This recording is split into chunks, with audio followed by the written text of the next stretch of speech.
Parshas Tazria and Metzora discuss the very intricate and very important halachas, many of them, of Tumah and Tahara.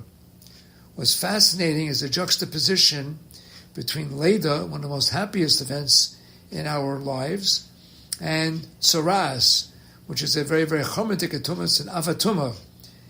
Both of them discuss aspects of Tahara and Tumah, and they're both put in together. The point being, we have to be able to differentiate between Tumah and Tahara, sometimes very subtle, sometimes it's very obvious. Nonetheless, it's our chiyuv, and it's a great schus when people learn Taharas. It's one of the hardest parts of Shas, but it's also most rewarding and gives us tremendous insights into the way HaKadosh Baruch Hu treats the world. Hashem tells us what's Tahar, Hashem tells us what's Tameh, has nothing at all to do with any of the physical properties of the world. So we see his adnus in the world through Tumah and Tahara. Now, the Parsha starts off with Isha Kisa Azriel V'Yolda Zachar. I'm going to read it as best as I can from the Sefer.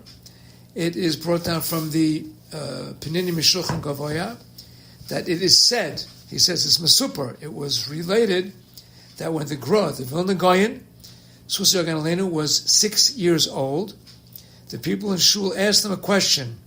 What is the shaykhis between the last pasuk in Shmini, the parsha before, and the beginning of Tazria?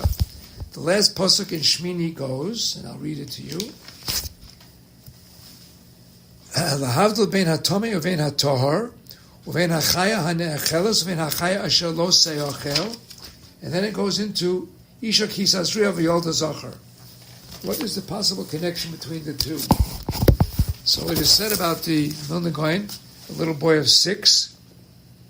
As soon as they asked him that question, he thought for a moment, went over to the Sfram Shrank, took out a Masechta Yuma, opened it up to Dav Pei Beis Amar Aleph, and he brings down a Maisa in Masechta Yuma, which goes as follows. There was a lady who was expecting, a Bishum Uberes, who smelled something being cooked on Yom Kippur. And she said, Oi, I'm chalashing, I'd like to eat something. So they brought the shaila between Rav Yehuda Nasi, and he said, whisper in her ear, today is Yom Kippur, remember. They whispered in her ear, and she got a shrek, and she was able to withstand the hunger pangs, and when she gave birth, the yellow that was born, the little boy that was born was Rabbi Yochanan. A second mu'uberes, a second expecting lady, had the same experience and was fainting and was starving, and they whispered in her ear, but she did not answer, and she could not answer, and they gave her to eat on Yom Kippur, and from her came out a famous Rasha Shabsai, Eitzer Pri. The Gra says that's the connection between these two psukim. Lahavdil bein haTorah bein haTamei, Rav Yochanan, who is from the Tohirim, and Shabsai Eitzer Pri, who is the Tamei. How is that differentiated? Through the Havdalah bein hachaya hane'acheles. So it's a play on words, you see. Chaya ne'acheles in the pasuk means that species which is edible because it is kosher. So ordinarily kosher and tarfus, kashrus and tarfus are not related to tum and tahara. But he's using that to show you that even this aspect of our daily lives, eating with kosher food, brings us to a level of tahara, which we know. So he says, Ben achaya ne'acheles, that chaya, meaning the pregnant expecting lady who ate in Yom Kippur and ate something that was asur,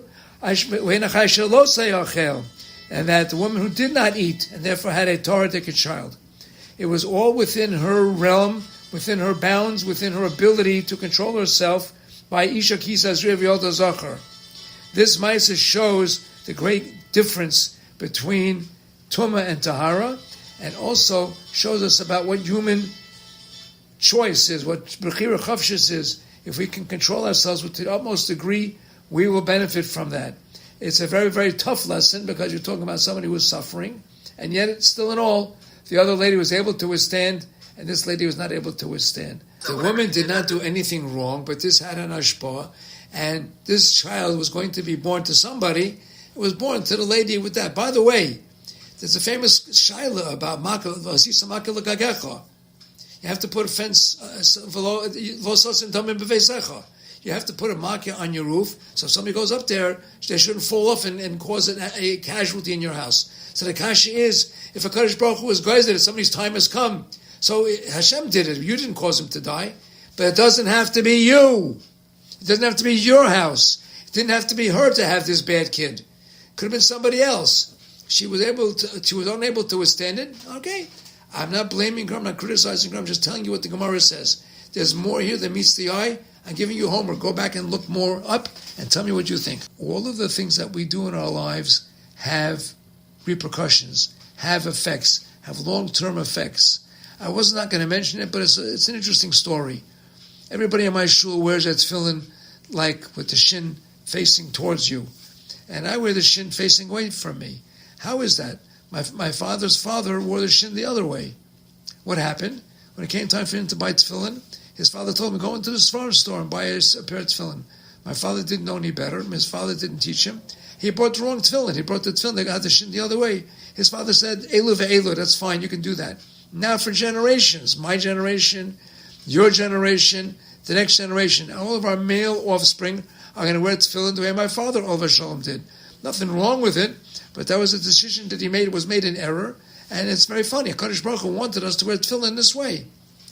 Every decision that anybody makes, particularly when a woman is expecting, it has a tremendous effect on the baby, even though we don't realize it. And that's the lesson. It's one of the lessons over here. The other lesson, of course, is that the Grow was 6 years old when he knew this drasha. I didn't want to forget to say that because that's a really vital part of this. He was 6 years old and was pulling out Gemara Masechta Yuma. I'd like to see anybody pull that off today. There are many nisyonos in life, some of which we think we cannot withstand. The Gemara constantly tells us the harder we try, the better we'll be able to do it. It all depends on the Boy Scout motto. Be prepared. If you're able to learn, you're able to fortify your emunah, you're able to take all of the halachas into consideration, and you realize what serious situations are and how we can deal with them successfully, we will succeed and we will have hatzlacha. Good Shabbos.